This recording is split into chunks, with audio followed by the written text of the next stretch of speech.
So, Robert F. Kennedy Jr. has been recently sworn in as the new HHS secretary, and apparently someone doesn't like that. So, let's get into the clip. We have breaking news at CNN. RFK Jr. is now confirmed as HHS Secretary. CNN's Mani Raju and CNN Chief Medical Correspondent Dr. Sanjay Gupta joins us now. First to you, Manu. A few weeks ago, it was uncertain whether he would have the votes to get confirmed. He clearly did, and now he has been confirmed as HHS Secretary.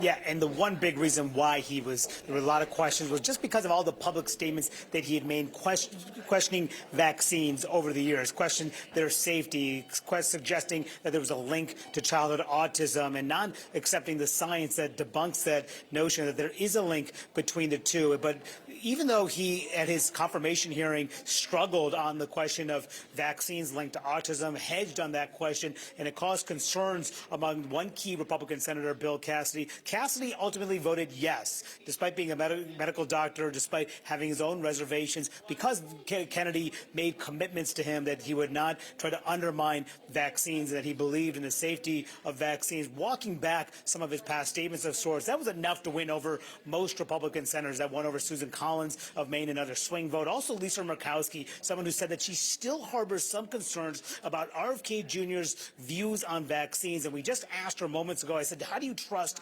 him on this issue? He said, by oversight. We're going to oversee what he decides to do here on these issues. She gave her some commitments as well. There was one very significant defection here in the United States Senate. That was Republican Mitch McConnell, the former GOP leader, someone who just put out a scathing statement about RFK Jr.'s views about the issue of vaccine. I'm going to read you part of it, Pamela. He said that he noted that he's a childhood survivor of polio, and he talked about how vaccines have saved millions of lives around the world. He said that he will not condone the relitigation of proven cures, and neither will millions of Americans. He goes on to say that referring to Robert F. Kennedy Jr., a record of trafficking in dangerous conspiracy theories and eroding trust in public health institutions does not entitle Mr. Kennedy to lead these important efforts, referring to efforts to try to treat illnesses and disease. He goes on to talk about the efforts to try to deliver on vaccines. He says, Mr. Kennedy failed to prove he's the best possible person to lead America's largest health agency. Now, McConnell is in a twilight of his political career of sorts, stepping aside from Republican leadership where he ushered through much of the Trump agenda in his first term. There's a falling out, of course, in the aftermath of January 6th, and now he... Yeah, so Mitch McConnell is against Robert F. Kennedy being secretary of the HHS. Now, Mitch McConnell is not in his right state of mind. His opinion should be completely irrelevant to everyone because within the last 2 years, this man has fallen on stage, got a concussion, and in two news reports with news reporters, he had 2 freezing episodes. Almost looked like he had a seizure.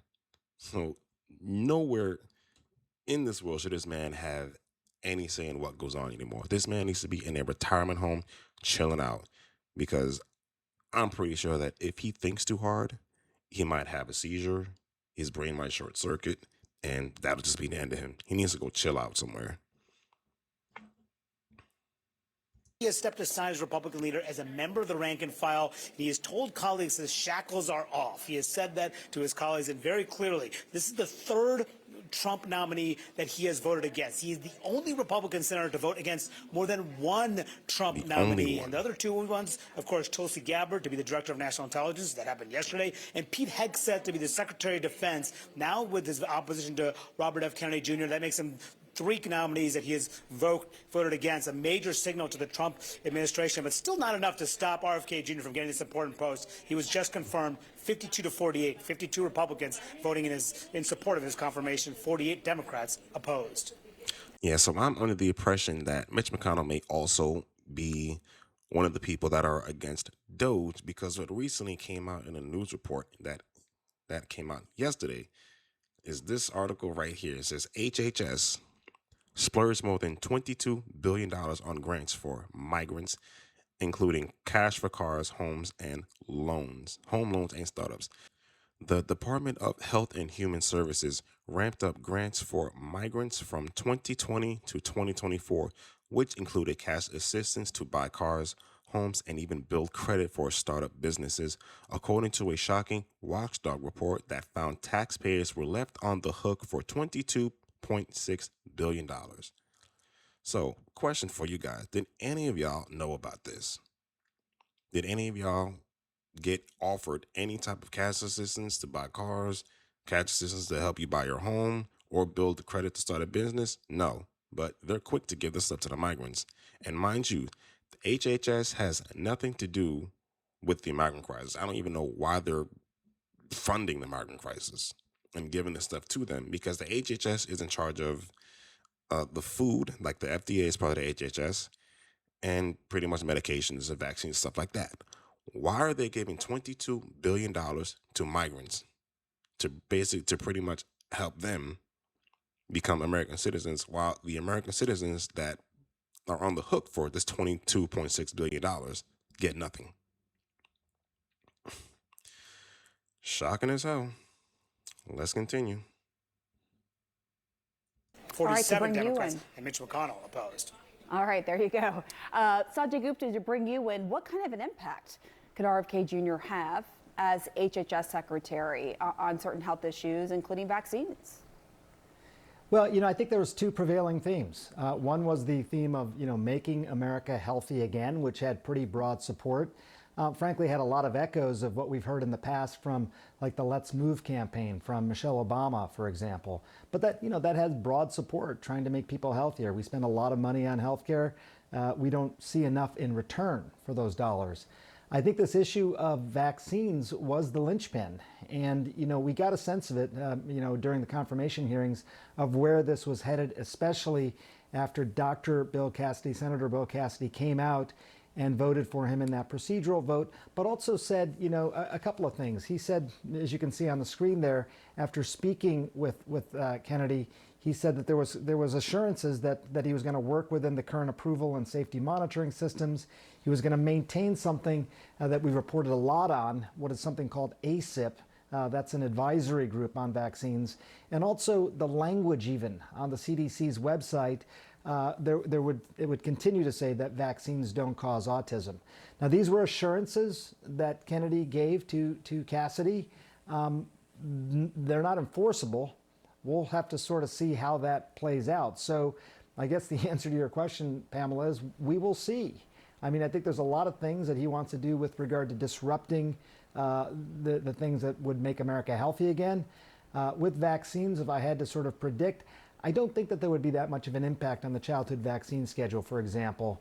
And as Manu just pointed out, there's going to be a lot of oversight around that very specifically.